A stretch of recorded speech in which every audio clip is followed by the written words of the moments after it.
All right, let's jump right in. We talk a lot about justice and rights, right? But what happens when the rights of one person seem to go up against the identity of their entire group?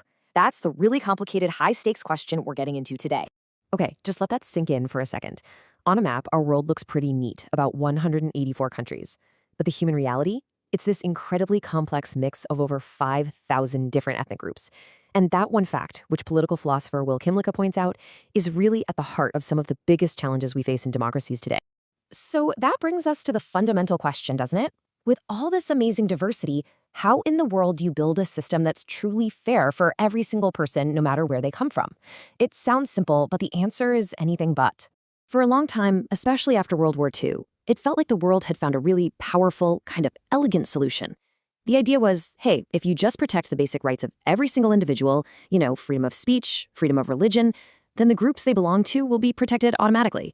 You protect the person, you protect the group. Simple, right? Well, maybe not. Yeah, it turns out that this individual-first approach has some pretty big blind spots. In fact, it leaves some of the most heated real-world political fights completely unresolved. And this really gets to the heart of it. It's not that universal rights are wrong. Of course not. It's that they just aren't enough. They're often totally silent on the exact issues that cause these huge cultural conflicts. For instance, think about it. Your individual right to free speech doesn't tell a country which language to use for its laws or on its street signs.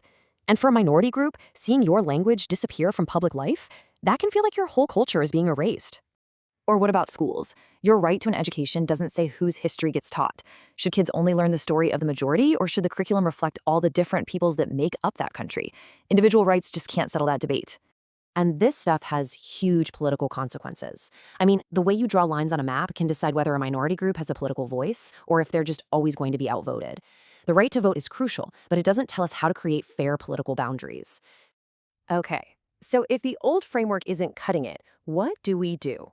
Well, this brings us to a really important distinction that helps make sense of all this. It's a new way of thinking about different kinds of diversity. Kimlicka points out that multiculturalism isn't just one thing. On one hand, you have multi-nation states. These happen when a bigger country absorbs smaller nations that used to govern themselves. Think of indigenous peoples or the Quebecois in Canada. Then, on the other hand, you have polyethnic states, where diversity comes from immigration. Now, this isn't just some academic detail. It's absolutely critical because their goals are totally different. National minorities often want self-government, a degree of autonomy to keep their distinct society alive. But immigrant groups, they usually want to integrate into the larger society, just on fairer terms that respect their cultural identity. A truly just society has to understand and respond to both of these very different goals. All this talk about group justice, it actually pushes us to ask something even more fundamental. What does it even mean to be free? Is it just about being left alone? Or is there more to it? So, the classic idea in the West is what we call negative freedom. It's freedom from things, like government interference. The state shouldn't get in your way. But there's this other powerful idea, substantial freedom. This is about the freedom to actually do things. And this view argues that, hey, freedom is pretty meaningless if you don't have the basic things you need, like food, health, or education, to actually make choices in the first place. And this question really cuts to the chase, doesn't it? That person isn't being locked up by the state, but are they free in any real, meaningful way? If you believe in substantive freedom, the answer is no. True freedom means having the actual ability to live your life. And look, this is not just some philosophical idea. 63 million. That's how many people in India are pushed into poverty every single year just because of healthcare costs. A lack of substantive freedom, in this case basic health, can literally take away every other freedom you thought you had. So how can we actually picture this bigger, more integrated idea of freedom? Well, for a really powerful example, we can look to the concept of Swaraj, which comes from the Indian anti-colonial movement. The word is Swaraj, and it means self-rule. But here's the cool part. It has this incredible double meaning. It's not just about political independence from, say, a colonial power. It's also about soul rule, an internal moral and spiritual freedom. It's about building a better self and a better society all at the same time. And that's exactly why Gandhi insisted on using this word. For him, just kicking out a foreign ruler and replacing them with a local one wasn't the point at all. True freedom, what he called Purna Swaraj, or complete self-rule, was something so much deeper. And this wasn't just a vague philosophy. It was a concrete action plan. Gandhi believed that to achieve real freedom, society had to first achieve social unity, end horrible injustices like the caste system, become economically independent, and everyday people had to work on their own moral character. that outward political freedom was totally dependent on this inward social transformation.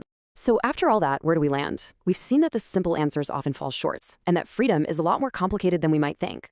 It all leads us to a more dynamic idea of what justice even is. What we're left with, really, are these huge ongoing tensions. The rights of the individual versus the need for justice for the group. The freedom from things versus the freedom to do things. And the massive gap between the equality promised in a constitution and the discrimination people actually face in their lives. And here's the most important takeaway. There's no magic formula here. There isn't some state of perfect justice that we can reach and then just relax. In a world as diverse as ours, justice is a process. It's a constant, it's messy, and it's an absolutely vital negotiation between all these important competing ideas. So that leaves us with one last, really big question to chew on.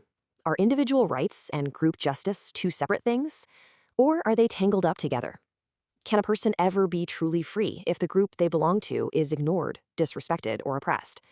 Thinking about that relationship, well, that just might be the most important